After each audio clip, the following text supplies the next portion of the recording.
de trompetas que anuncian la luz, Cristo muy pronto vendrá a la batalla por nuestro Jesús.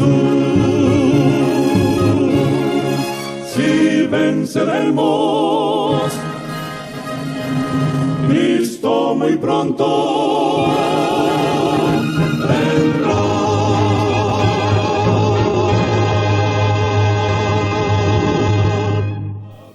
Muy buenas tardes, amables televidentes de su espacio Hay una Esperanza. Aquí estamos, como cada primer día de la semana, para ofrecer un programa de edificación espiritual. Hoy vamos a tener un tema de mucho interés, un tema donde vamos a ver cuál es la función de un diácono, qué es lo que es un diácono, qué desempeña en la iglesia, para qué es escogido un diácono y cuál es su trabajo, para qué el Señor permitió que el diácono tuviese una función especial en la iglesia, pero que también fue llamado como un mensajero. El diácono no solamente está para recoger diezmos y ofrendas, el diácono no está solamente para llevar a la persona cuando llega a la iglesia a un asiento, el diácono no está para barrer en la iglesia solamente, el diácono no solamente está para ser un hombre demandado en la iglesia, el diácono es un predicador, el diácono es un mensajero de Dios, también está para predicar y enseñar el mensaje que Dios quiere que se enseñe. Por eso Dios permitió que se eligieran a los diáconos. Dios permite que los diáconos sean elegidos en la iglesia, pero no solamente para servirle a las viudas, servir a los menesterosos, a los necesitados. No solamente fue para eso. Los diáconos también son predicadores, son mensajeros, son evangelistas, son personas que Dios usa para llevar su palabra, para enseñar su mensaje. Entonces, vamos a ver por qué Dios permitió el ministerio de los diáconos, que comenzó con 7 diáconos. Pero antes de comenzar este interesante tema, vamos a tener una palabra de oración. Oremos. Amado Padre, que mora en las alturas de los cielos, santificado y alabado sea tu santo y bendito nombre por la eternidad. Gracias, Señor, por acompañarnos. Gracias por tu Santo Espíritu. Permítenos en este momento ser tu vasija para que tu Espíritu Santo sea el que predique y enseñe. Permítenos tener discernimiento de tu palabra y que nuestros amables televidentes puedan entender cuál es el propósito del ministerio de los diáconos, que son mensajeros que tú has elegido, que has escogido, para que también llevemos el mensaje y enseñemos tu verdad. Estos favores te los rogamos en el dulce nombre de tu Hijo amado Cristo Jesús. Amén. Bien, vamos a leer en el libro Hechos de los Apóstoles, capítulo 6. Vamos a ver cuál fue la dificultad que se le presentó a los discípulos, es decir, a los primeros apóstoles de la iglesia de Cristo.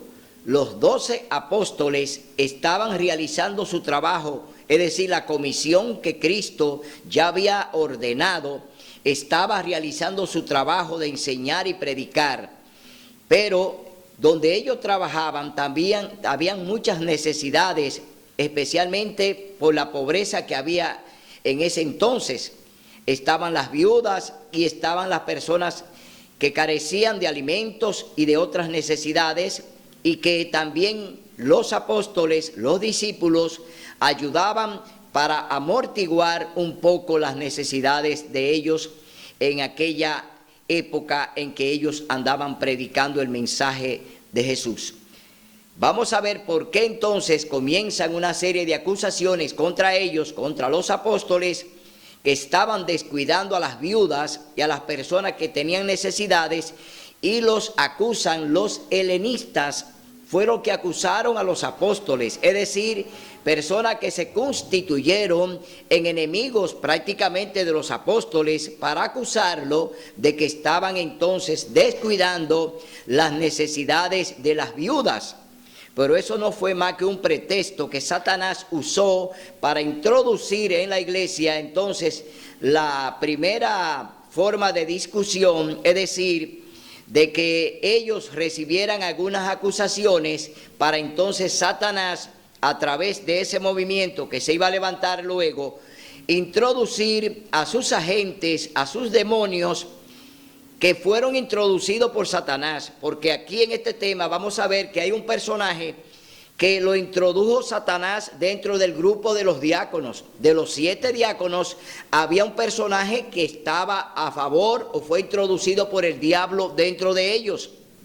Es decir, que el diablo introduce allí a su demonio para que comience entonces la división de la iglesia.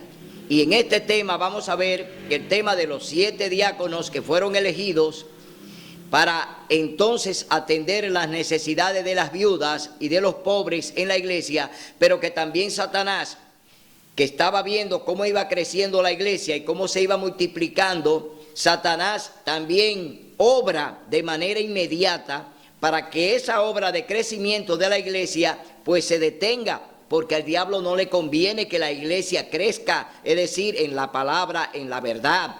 No importa que crezca en la mentira, no importa que las iglesias que predican hoy la mentira y enseñan la mentira, especialmente de que el Señor Jesús abolió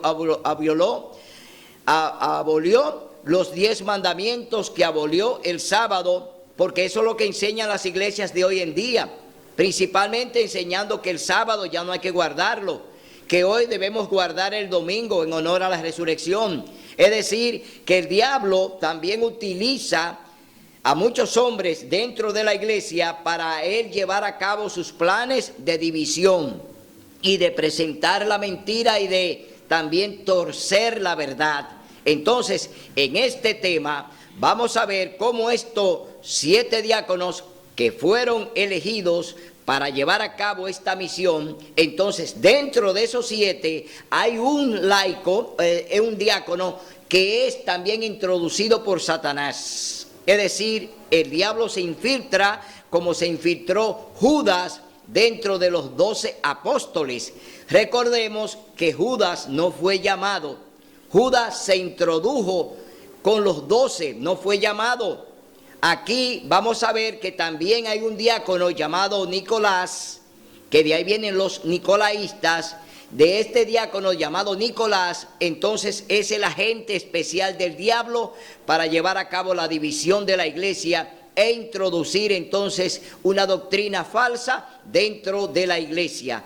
Vamos a ver en este tema de Hechos de los Apóstoles, capítulo 6, del 1 hasta el verso 60. Vamos a leer este capítulo completo de lo que fue realmente la elección de los diáconos y cuál es el papel de un diácono. Leemos en el capítulo 6, libro de Hechos de los Apóstoles, los primeros 7 diáconos. En esos días, como crecía el número de los discípulos, los creyentes griegos se quejaron contra los hebreos de que sus viudas eran descuidadas en la asistencia diaria. ¿Quiénes se quejaron contra los apóstoles? Oiga bien, los gentiles. Aquí estamos hablando de los griegos. Los griegos no eran judíos, no eran hebreos, eran gentiles. Y ellos son los que se quejan contra los apóstoles porque no están atendiendo a las viudas, que le tenían que llevar prácticamente un sostén, que tenían que darle cuidado a las viudas. Y estas personas, los griegos, entonces por ahí comienza entonces lo que es la acusación contra los apóstoles. Entonces los 12 convocaron a la multitud de los discípulos y dijeron: no es bueno que nosotros descuidemos el ministerio de la palabra de Dios para servir a las viudas. Ellos consideraban que era mejor continuar con el trabajo encomendado y no dedicarse por entero a atender a las necesidades de las viudas. Eso es lo que quería Satanás. El diablo quería que ellos pues cambiaran de rumbo, es decir, olvidaran la misión de predicar y enseñar el mensaje que se le había encomendado para atender a las viudas que no eran en su mayoría hebreas, sino griegas, es decir, distorsionar el mensaje, sacar a los apóstoles a hacer otra obra y olvidarse del mensaje que Cristo ya le había encomendado. Y aquí estamos viendo cuál es el plan de Satanás a través de este movimiento, que aunque es un movimiento importante y bueno para la iglesia, el diablo también aprovecha, oiga bien, este movimiento o aprovecha este ministerio para introducir también dentro de ese ministerio a sus agentes, a sus demonios también, para que hagan el trabajo que él quiere dentro de la iglesia, que es la de mantenerla siempre en problemas de chismes, en problemas de disgusto, en problemas de división. El diablo lo que quiere mantener es un conflicto siempre dentro de la iglesia, es decir, que Satanás trabaja dentro, no fuera, siempre dentro de la iglesia es su especial trabajo.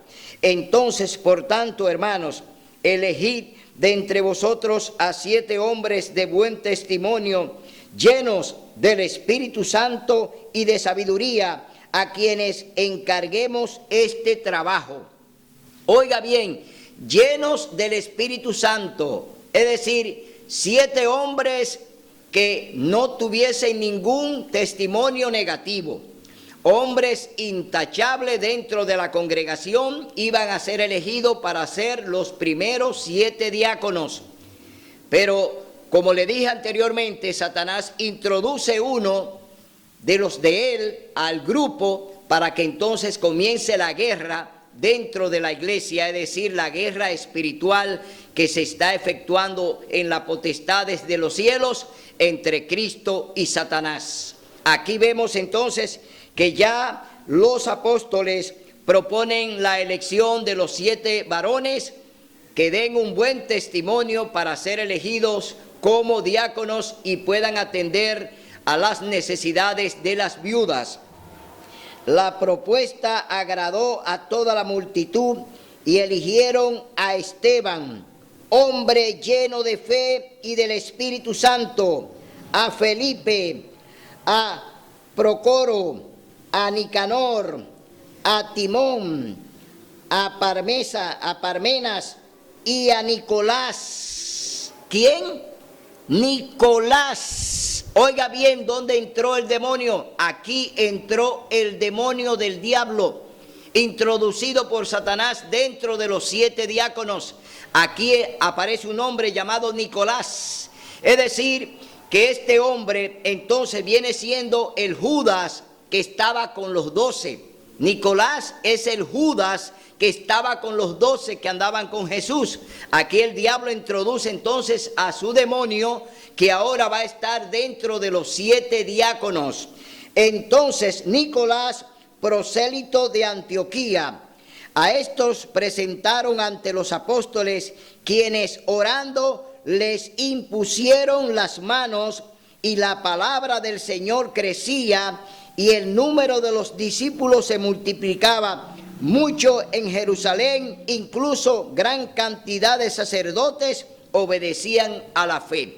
Era tan grande el movimiento que había con los primeros apóstoles que hasta sacerdotes que pertenecían a la iglesia del Sanedrín, que pertenecían a otros grupos, ya lo estaban siguiendo, ya estaban creyendo en Jesús, porque ellos andaban predicando a Jesús resucitado. Entonces está creciendo la iglesia, el diablo está enfurecido, el movimiento que hay ya para que muchos pasen a las filas de los apóstoles es muy grande. El Señor está añadiendo lo que serán salvos a su iglesia, como lo dice en el libro de Hechos de los Apóstoles, capítulo 2, que dice que el Señor añadía lo que iban a ser salvos. Es decir, el Señor es quien añade, pero el diablo también introduce. Oiga bien, Dios añade los que van a ser salvos, pero el diablo también introduce a quienes van a desvirtuar el mensaje y a torcer la palabra. Es decir, que el diablo también está obrando ahí dentro de ese movimiento de los diáconos. Entonces, vamos a ver ahora qué pasó con Esteban. Esteban era el que encabezaba este ministerio de los diáconos. ¿Quién lo encabezaba? Esteban, hombre lleno del Espíritu Santo. Aquí hay una descripción importante. Esteban ya había sido comisionado desde el cielo antes de ser diácono. Ya era un hombre lleno del Espíritu Santo. Ya era un hombre que estaba siendo preparado y fue preparado por el cielo. Fue preparado por el Espíritu Santo. A Esteban no lo introdujeron los apóstoles. Esteban ya había sido escogido por Dios, porque está hablando aquí de que estaba lleno del Espíritu Santo. Los apóstoles estaban llenos del Espíritu Santo cuando el Pentecostés, pero Esteban no estaba allí. Esteban no estaba allí en ese grupo cuando recibieron el Espíritu Santo. Sin embargo, dice aquí que ya Esteban era un hombre lleno del Espíritu Santo. Entonces vemos que Dios tiene un hombre que ya lo preparó, que el Espíritu Santo lo preparó y que podía estar no solamente delante del Sanedrín, sino delante de cualquier autoridad, para hablar con autoridad y para defender el mensaje del cielo, el mensaje de Cristo. Entonces, el Señor nos dice que aunque nos lleven ante los magistrados y los jueces y nos lleven delante de ellos, que no nos preocupemos por lo que hayamos de hablar. ¿Qué hablaremos? No te preocupes por eso. El Señor dice que pondrá palabra en ti que no la podrán resistir. Y eso pasó con Esteban. El Espíritu Santo puso palabra que no podían resistirla.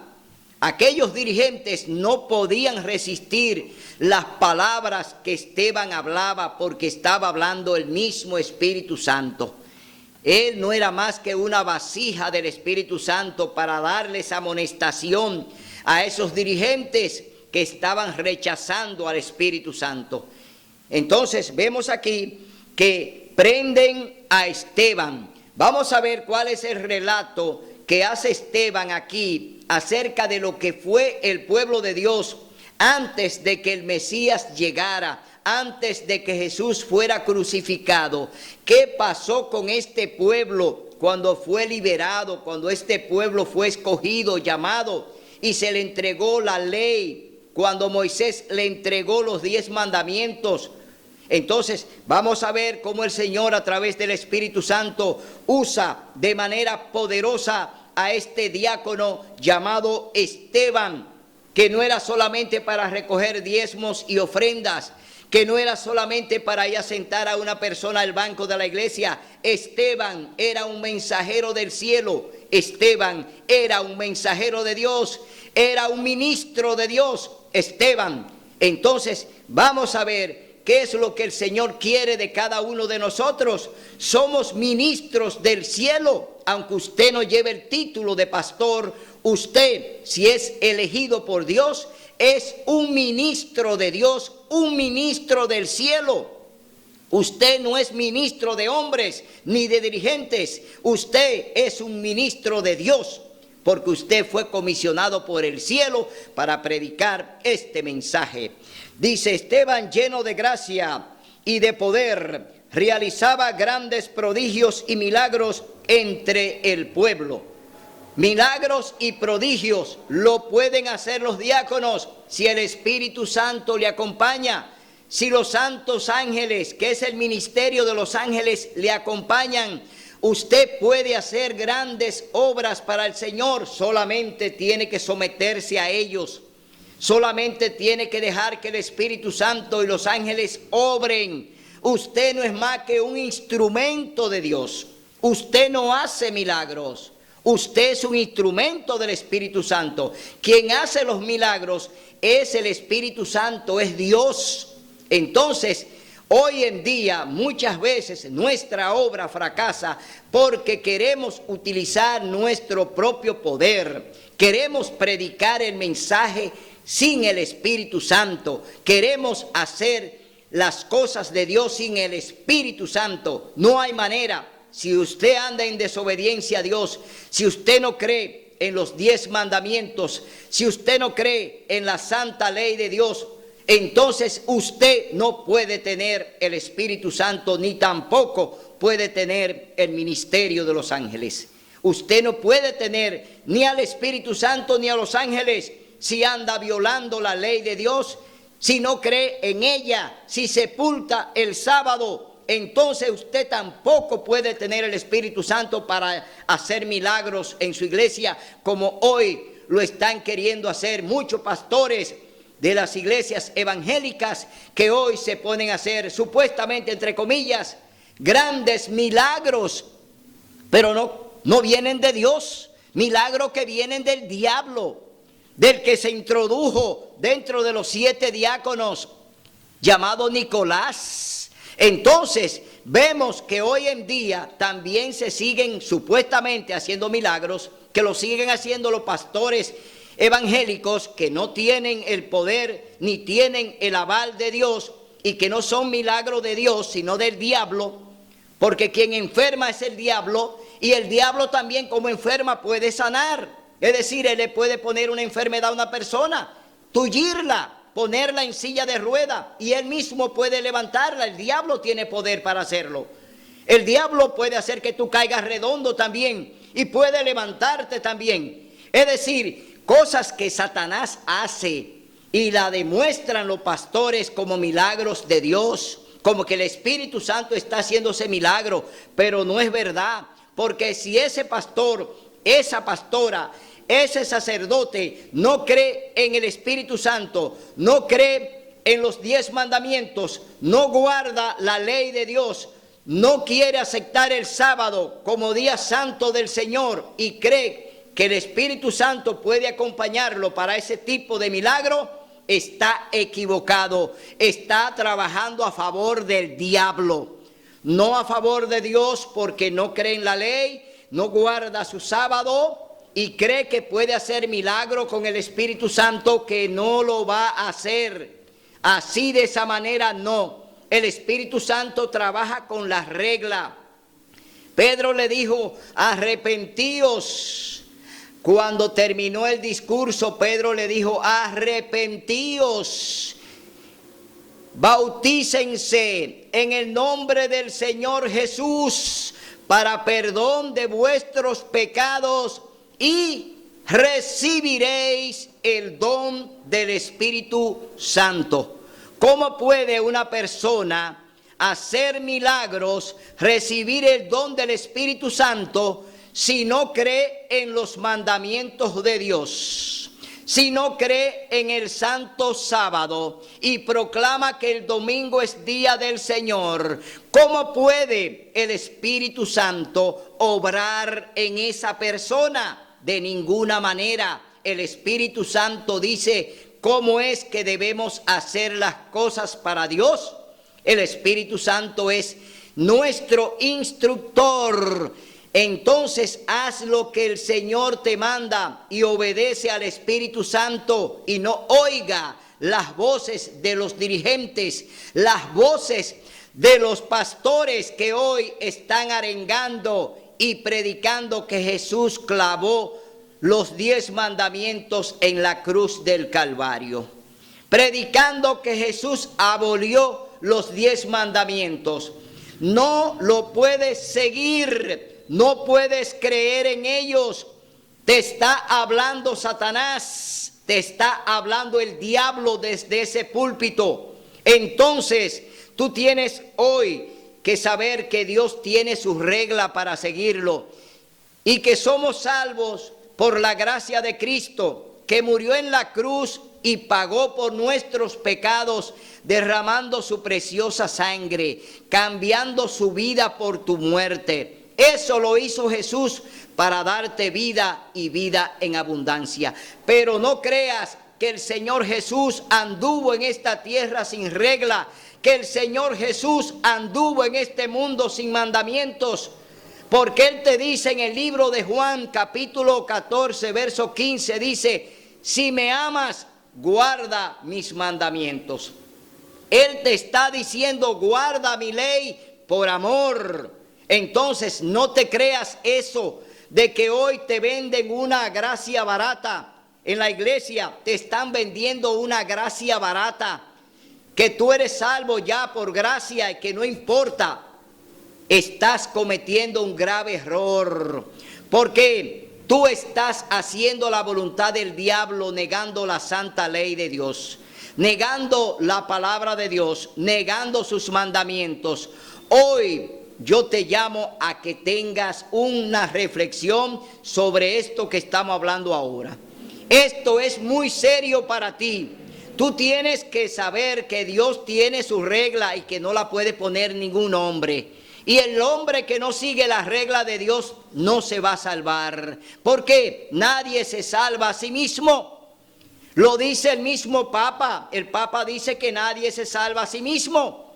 Pero eso le cabe a él mismo, que anda violando la ley de Dios, proclamando el domingo como día del Señor, como día de... Entonces vemos hoy en día que muchos creen que se van a salvar por gracia. La gracia está, Cristo la ofreció, Él se sacrificó, Él murió, Él derramó su sangre por ti y por mí. Esa gracia está para ti y para mí. Pero cuidado, ojo, tienes que obedecer todo lo que el Señor Jesús te manda. Todo lo que Él te dice en su palabra, hazlo como Él lo hizo. Porque Jesús en todo agradó a su Padre. Y el Señor Jesús dice: todo lo que he hecho he agradado a mi Padre y mi Padre se ha agradado en mí. Es decir, que había un agrado mutuo. Jesús agradó al Padre y el Padre se agradó en Jesús. Entonces, ¿con cuál agrado hoy tú quieres llegar a Dios? ¿Con el agrado del domingo? ¿Con el agrado de que tú quieres ofrecerle a Dios el domingo? ¿Con el agrado de que tú quieres decirle al Señor: te ofrezco este día? ¿Te quiero brindar este culto el domingo? ¿Quiero hacerlo para ti, Señor? No, no. Tú no puedes dedicarle nada a Dios. Dios todo lo hizo y se lo dedicó al hombre. Por eso hoy solamente estamos para obedecer la palabra de Dios al pie de la letra. No debemos hacer lo que un dirigente nos dice. No debemos creer en lo que un dirigente predica. No debemos tampoco seguir todo lo que nos enseñan. Debemos escudriñar la palabra de Dios. Debemos investigar la palabra de Dios. Debemos pedir discernimiento a través del Espíritu Santo para que el Espíritu Santo nos revele la verdad. Porque la verdad no viene revelada por hombres. No, la verdad la revela el Espíritu Santo. Jesús dijo: yo soy el camino, la verdad y la vida. ¿Era porque Jesús no tenía el Espíritu Santo? ¿Era porque Jesús no anduvo con el Espíritu Santo? ¿Era que Jesús andaba fuera de control?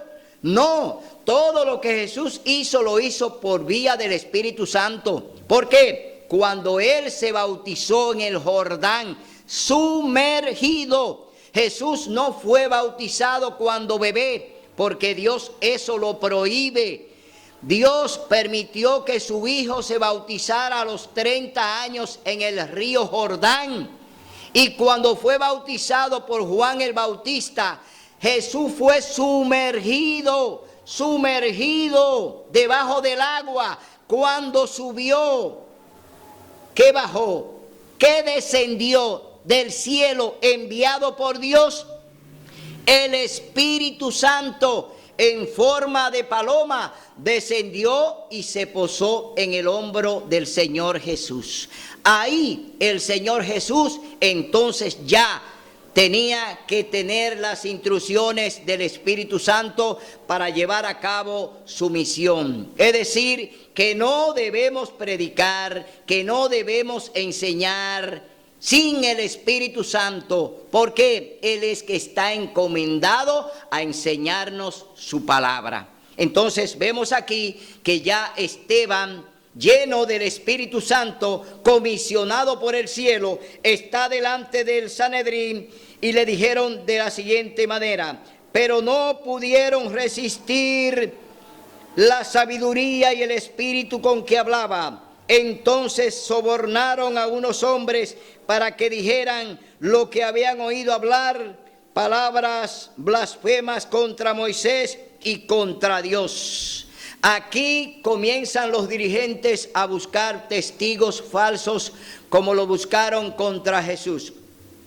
Contra Jesús pusieron testigos falsos para que hablaran mentiras de lo que Jesús no había dicho, de lo que Jesús no había hablado.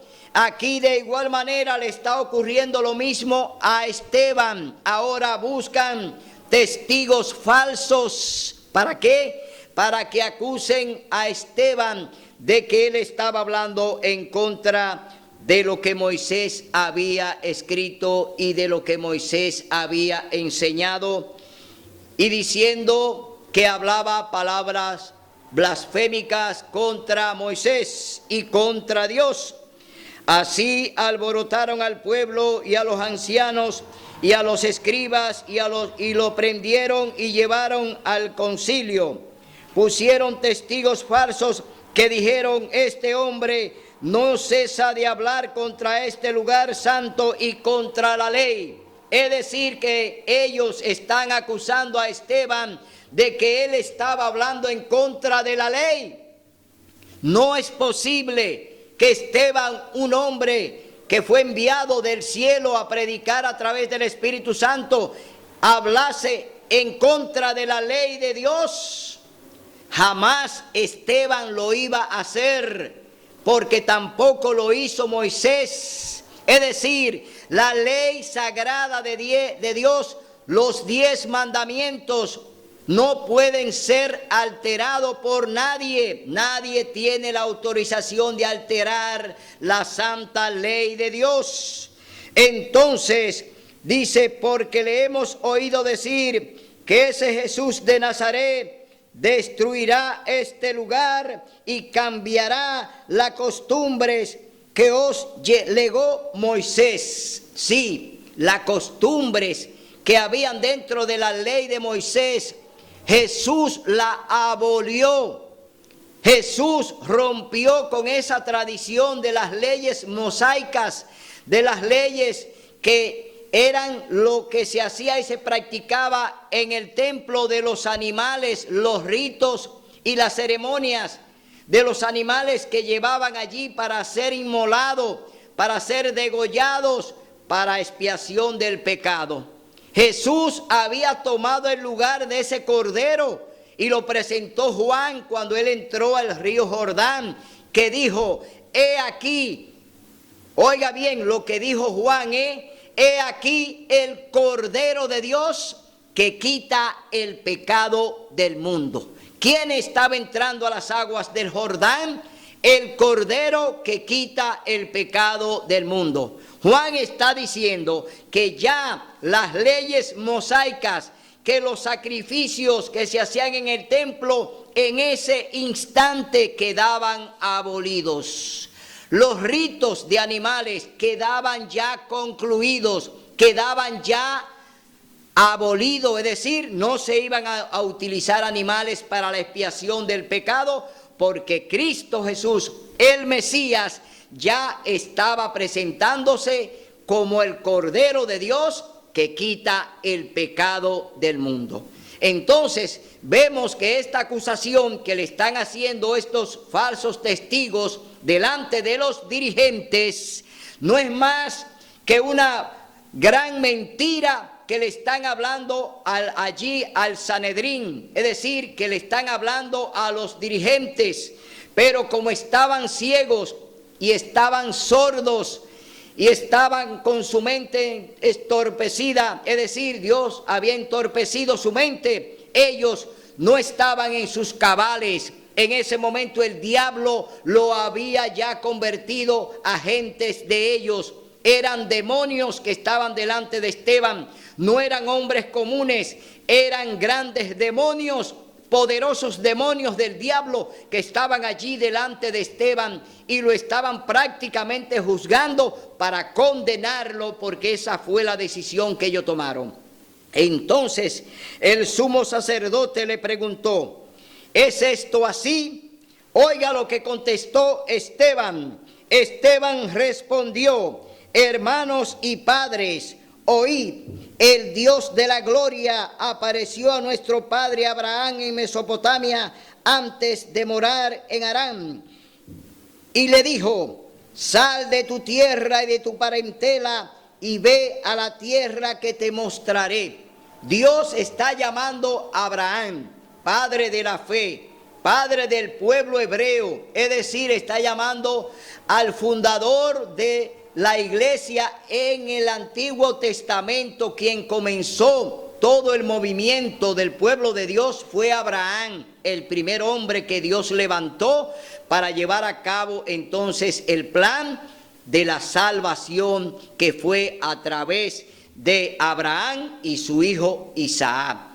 Porque la descendencia no viene de Abraham, la descendencia del pueblo de Dios viene a través de Isaac. Entonces, de ahí vienen entonces los 12 hijos de Jacob, es decir, las tribus del Antiguo Testamento. Los patriarcas vienen a través de Jacob y sus hijos.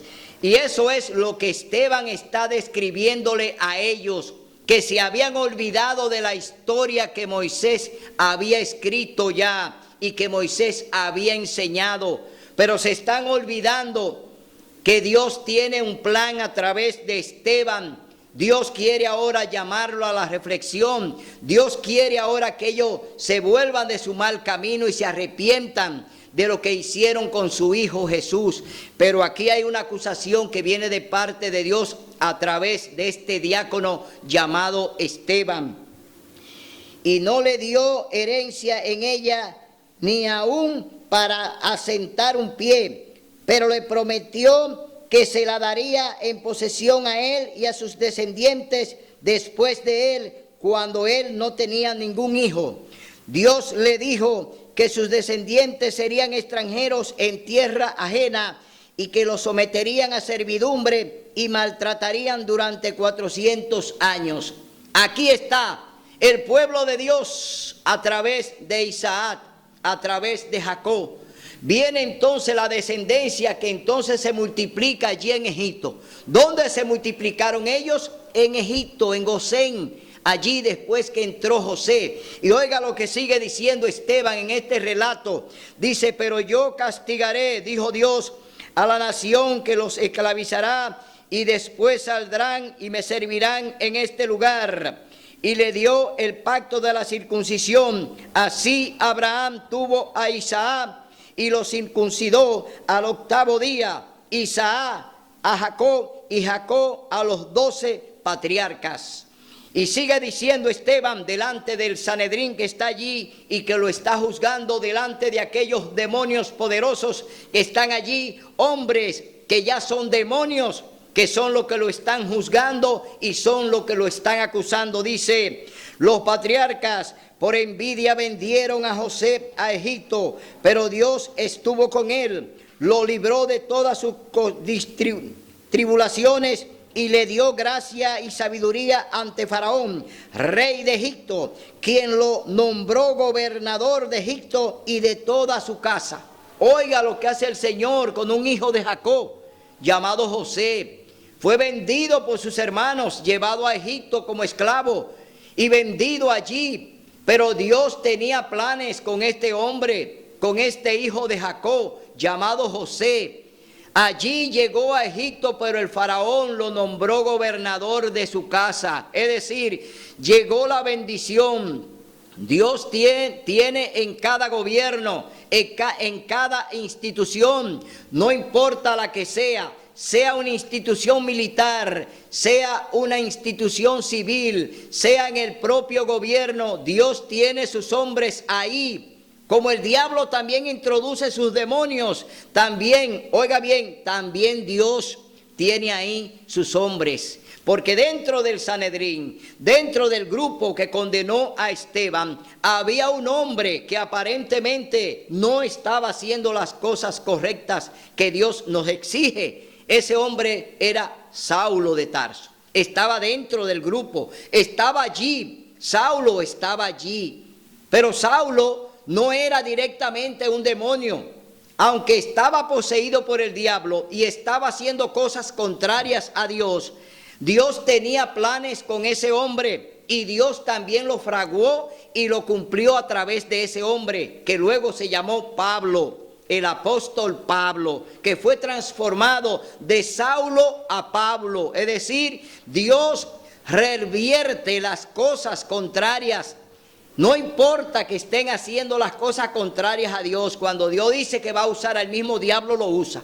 Cuando Dios dice que va a usar a Satanás para lo que Él quiera, lo usa. Porque Dios es todopoderoso. En Dios hay poder. Y no importa, porque el diablo no resiste a Dios ni puede resistirlo. Porque Él es el Rey de Reyes y Señor de Señores. Dios está en el control. Aunque Satanás quiere hacer lo que él quiere, Dios lo detiene y solamente hace lo que Él le permite. Por eso vemos que aquí Él está con su obra, Él está manipulando a los dirigentes. Él introdujo a Nicolás dentro de los diáconos y tiene sus planes y lo está llevando a cabo, pero Dios lo deja correr. Como siempre, Dios le dice a Satanás: ve y toca y quítale todo lo que él tiene, cuando lo mandó a donde su siervo Job. Ve y quítale todo lo que él tiene. Pero Dios tiene el control. Satanás no tiene el control. Por eso tú tienes que estar del lado del que tiene el control, que es Cristo Jesús. Tú tienes que estar del lado correcto. Tú no puedes andar ambivalente. Tú no puedes andar a ciegas cuando tienes un Dios que te da vista y que te da luz para que ande en medio de las tinieblas. Entonces, aquí vemos que entonces vino el hambre y una gran tribulación en todo Egipto y Canaán, y nuestros padres no hallaban alimento. ¿Quién creó esa situación? ¿Sabe usted que fue Satanás que creó esa situación? Porque Dios mandó primero 7 años de abundancia, 7 años de grandes cosechas en Egipto. Pero ¿qué hizo José para los egipcios? ¿Qué hizo José para Faraón? Almacenó todos los alimentos y allí lo guardó. Y el diablo entonces envió 7 años de sequía y de hambruna.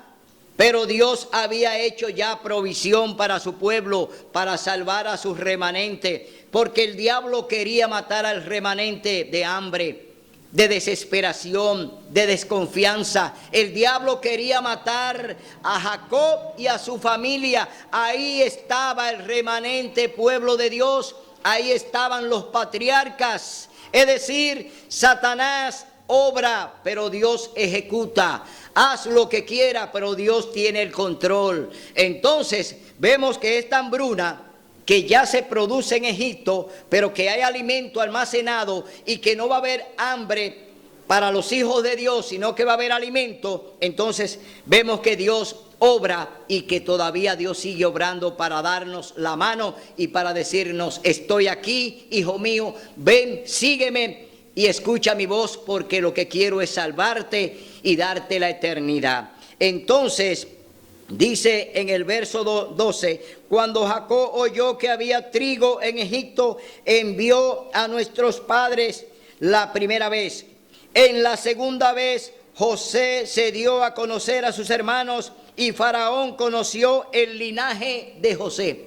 Ahora, oiga bien la obra. Dios introduce a Jacob y a sus hijos a Egipto. Allí el hombre que está gobernando no era un conocedor de Dios, pero sí creía en el Dios de José. Sí confiaba en el Dios de José. Entonces, ¿qué hace Dios? Que envía a Jacob y a sus hijos a Egipto. Y allí conocen a Faraón. Y allí toda la familia se establece en Gosén. Dios le da todo este privilegio a su pueblo para que allí se establezca en Gosén, para que se multipliquen, para que se llenen de hijos y de hijas, para que su pueblo crezca, como le dijo Abraham, que serían como la arena del mar. El Señor entonces está allí haciendo su obra y preservando el linaje. Entonces vemos aquí que ya José es el enviado, José es el instrumento de Dios delante de Faraón para llevar a cabo su obra. José está dentro del gobierno. José está junto a Faraón. Dentro de ese gobierno también estaban los enemigos de José. Estaban los enemigos de Dios. Estaba el diablo obrando. Y luego obra a través de Faraón, porque el diablo también se hace allí presente para llevar a cabo sus planes como siempre, porque él no se queda atrás. También el diablo vuelve y se infiltra ahora en el gobierno de Egipto, como se infiltró dentro de los 7 diáconos, también se infiltró en el gobierno de Egipto. Por eso vemos entonces que ya el diablo sigue y lleva a cabo sus planes macabros de ¿qué? De aniquilar el linaje de Dios. Entonces, y José mandó a traer a Egipto a su padre Jacob y a toda su parentela, que fueron unas 75 personas. ¿Cuántas personas llegaron del pueblo de Dios? Un pequeño remanente, oiga bien, no un gran remanente, menos de 100 personas. 75 personas llegaron a Egipto acompañando a Jacob. Es decir, llegó una familia llegó a Egipto. Jacob, sus hijos, sus esposas y nueras estaban allí con Jacob, nietos y hijos estaban allí en Egipto, 75 personas. Dios no trabaja con grandes mayorías, Dios no trabaja con multitudes, como no lo hizo cuando se salvó Noé y su familia, que fueron 8. Cuando se salvó Lot y sus 2 hijas, que fueron 3. Es decir, Dios sigue obrando a través de su manada pequeña. Dios sigue obrando a través de su grupo pequeño. Dios quiere salvar al mundo, pero el mundo no quiere saber de Dios porque no quiere guardar su ley, porque no quiere guardar su sábado, porque no quiere obedecer lo que nos manda. El mundo anda con sus propios pensamientos y andan por su propio camino, no por el que Dios ha elegido, por el que tuvieron que transitar todos los profetas de Dios. Entonces, dice aquí, fueron ellos trasladados a Siquem y puestos, y dice aquí en el verso 13, y José mandó a traer a Egipto a su padre Jacob y a toda su parentela, unas 75 personas. Así descendió Jacob a Egipto, donde murió él y vuestros padres. Ahora Esteban va a narrar, Dios libera a Israel. Después que se establecieron allí, el pueblo de Dios se olvidó. El pueblo de Dios no volvió a guardar la ley de Dios, no volvió a guardar el día santo. Es decir, se olvidaron de Dios en Egipto por 430 años.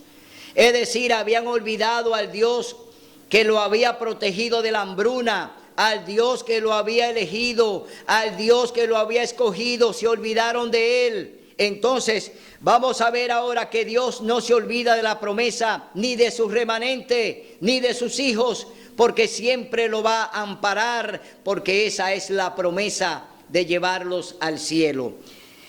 Y a medida que se acercaba el tiempo de la promesa de Dios, había jurado Abraham, el pueblo fue creciendo y multiplicándose en Egipto, hasta que se levantó otro rey, es decir, el gran faraón, el gran dragón. Se levantó Satanás ahora a través de este faraón. No era el rey que había en los tiempos, oiga bien, de José. No era el faraón de los tiempos de José. Ahora se levanta otro sucesor, se levanta otro faraón, se levanta el hijo de faraón, que fue el que estuvo en los tiempos de José. Ahora se levanta Ramsés, se levanta ahora en los tiempos de Moisés. Entonces vamos a ver qué sucede con este faraón que ahora no quiere conocer a Moisés, enviado de Dios, escogido por Dios para liberar a su pueblo. Hasta que se levantó otro rey en Egipto que no conocía a José. Este trató con engaño a nuestro linaje, maltrató a nuestros padres hasta exponer a sus hijos a la muerte. En ese tiempo nació Moisés y fue agradable a Dios. Por 3 meses fue criado en casa de su padre. Cuando fue expuesto, la hija de Faraón lo adoptó y creció como un hijo suyo. Moisés fue enseñado en toda la sabiduría de los egipcios y era poderoso en palabras y hechos. Aquí está un hombre levantado por Dios dentro del mismo gobierno egipcio. Un hombre formado por ellos, un hombre criado por la hija de Faraón, un hombre que está allí, ¿para qué? Para ser instrumento de Dios. Es decir, Moisés, escogido por Dios, ahora está en el trono de Egipto. Así como estaba Esteban allí delante de aquellos que estaba elegido y escogido por Dios para dar este testimonio a estos dirigentes ciegos que estaban delante de él. Ahora Dios levantó a Moisés allí en el mismo gobierno de Faraón. Entonces dice, cuando cumplió los 40 años, sintió el deseo de visitar a sus hermanos israelitas. Al ver que uno era maltratado, lo defendió, mató al egipcio y vengó al oprimido. Moisés pensaba que sus hermanos entenderían que Dios los liberaría por su mano, pero ellos no lo entendieron así. Dios está mandando una señal a través de Moisés, solo que Moisés quiso hacer justicia con su propia mano, y la justicia es de Dios. Moisés, pues, en el altercado que hubo entre el egipcio y el hebreo, mató al egipcio, y él pensó que con ese mensaje le enviaría a sus hermanos una señal de que él sería su liberador, pero está diciéndole que era por medio de una guerra, que lo iba a liberar por medio de batallas, por medio de conflictos, por medio de altercado. No era el medio que Dios había escogido. Dios no había escogido un medio violento para liberar a su pueblo. Moisés lo entendió así, pero no era ese el método de Dios, sino que vemos que Dios envía a Moisés hacia donde están sus hijos para enviarle una señal de que vayan entendiendo que Dios ha elegido un hombre entre ellos para liberarlo. Entonces, al día siguiente se acercó a 2 israelitas que estaban riñendo y trató de ponerlos en paz, diciendo: amigos, vosotros sois hermanos, ¿por qué os ofendéis el uno al otro? Entonces el que maltrataba a su prójimo lo empujó diciendo: ¿quién te ha puesto por gobernante y juez sobre nosotros? ¿Quieres matarme como mataste ayer al egipcio? Oiga bien lo que está sucediendo ahora. Moisés está tratando de poner paz entre estos hermanos que están discutiendo. Moisés está tratando de que ellos puedan ponerse de acuerdo, pero uno de ellos lo acusa. ¿Quién te ha puesto sobre juez? ¿Quién te ha puesto como juez sobre nosotros?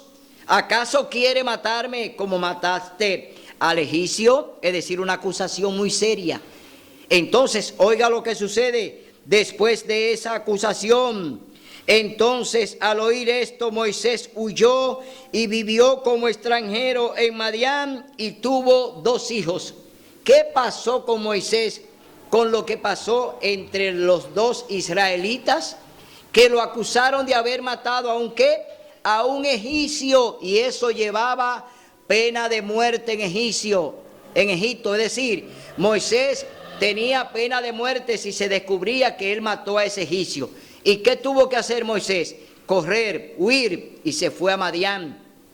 Se fue como extranjero, se refugió allí y allí tuvo 2 hijos. Entonces vemos que ya el Señor ha sacado a Moisés de Egipto. Permitió que este incidente se presentara para que el Señor obrara y entonces Moisés saliera de allí de Egipto. ¿Por qué? Dios tenía planes con él. Dios lo había elegido, Dios había escogido, así como escogió a Esteban, Dios escogió a Moisés para liberar a su pueblo, pero no era de la manera en que Moisés lo estaba viendo. Dios tenía sus planes, y oiga lo que sucede con Moisés. Entonces, al oír esto, Moisés huyó y vivió como extranjero en Madián y tuvo 2 hijos. Pasado 40 años, un ángel se le apareció en el desierto del monte Sinaí, en el fuego, en una zarza que ardía. Y Moisés se maravilló de la visión, y al acercarse a observar, oyó la voz del Señor: yo soy el Dios de tus padres, el Dios de Abraham, de Isaac y de Jacob. Moisés, temeroso, no se atrevía a mirar. Aquí está el ángel de Jehová. Aquí está el mismo Jesús en la zarza ardiente. Aquí Él está ahora haciendo un trabajo de transformación para este siervo que Él eligió. El Señor va a transformar a Moisés. El Señor va a comisionar a Moisés. Lo mismo que ocurrió con Saulo de Tarso. Lo mismo que pasó con él, que fue transformado y que Dios lo preparó para ir a la misión. Es decir, que estamos viendo aquí que Dios sigue obrando de la misma manera, que Dios tiene su método, que no es el método tuyo, ni es el método del pastor, ni es el método del papa, no es el método del sacerdote, no es el método de la pastora, es el método de Dios. Tú tienes que saber que Dios tiene su método, no puedes cambiarlo. Dios dice cómo hacerlo y lo haremos y se hará como Él dice, en un así dice Jehová. Entonces vemos ya que Moisés está siendo transformado en esta salsa ardiente para ser nombrado como el hombre que irá a liberar al pueblo de Dios. Y el Señor le dijo: quita la sandalia de tus pies, porque el lugar donde está es tierra santa. He visto la aflicción de mi pueblo en Egipto, he oído su gemido y he descendido a librarlos. Ahora pues, ven que te enviaré a Egipto. ¿A dónde fue enviado Moisés? De nuevo a Egipto, pero allí tenía un problema. Moisés había dado muerte a un egipcio, pero ahora él va con qué poder. Moisés va con su propio método, Moisés va con su propio discurso, Moisés va a hacer lo que él quiere. No, Dios ahora le dice: ¿qué tienes en la mano? Y él le dijo: tengo un cayado, con ese bastón voy a liberar a mi pueblo. Es decir, ya no es el método de un hombre, ya no es el método de un dirigente, es el método de Dios. Por eso tú y yo tenemos que obedecer al pie de la letra lo que Dios nos manda a través de su palabra. Por eso tenemos que hacer la voluntad de Dios. Por eso tenemos que ver cómo Moisés, después que sale de allí, ya es un hombre transformado, ya es un hombre que va a hacer lo que Dios mande, ya es un hombre que va a hacer lo que Dios le diga. Ahora la misión está en las manos de Moisés, pero la dirección está bajo el control de Dios. No es Moisés quien va a hacer la misión ni la va a llevar, sino Dios a través de su instrumento. Hoy yo te digo que tú eres un instrumento de Dios, así como fue llamado Esteban para dar ese testimonio y decirles allí a los dirigentes todo lo que Dios hizo en el pasado. Hoy yo te digo lo mismo. Dios sigue obrando de la misma manera y espera que tú seas un Esteban. Espera que tú seas un discípulo que obedezca. Espera que tú hagas su voluntad. Espera que tú hagas lo que Él te manda. Obedece sus mandamientos. Guarda su santo sábado. Honra al Señor con tus bienes. Haz la voluntad de Dios. No quieras andar por el camino que te indica el dirigente. No quieras andar con la voz del Papa. No quieras andar con la voz de los agoreros. No, anda con el Espíritu Santo, que te acompañarán los ángeles del cielo y tu misión tendrá un éxito rotundo. Tú nunca fracasarás si andas y camina con Dios. Hoy yo te exhorto a que sigas el camino de Cristo, a que siga el camino de los apóstoles, a que haga la voluntad de Dios y permanezca en lo que Él te dice que haga. Gracias por estar aquí con nosotros en este mensaje que Dios te ha enviado. El domingo que viene continuaremos con la segunda parte de este interesante tema del ministerio de los 7 diáconos. Seguiremos con el relato de Esteban, seguiremos hablándote de la importancia de un diácono en la iglesia y de que es un mensajero especial de Dios, no solo para recoger diezmo y ofrendas, sino para predicar el mensaje con poder como lo hizo Esteban. Será hasta el domingo, si Dios así lo permite.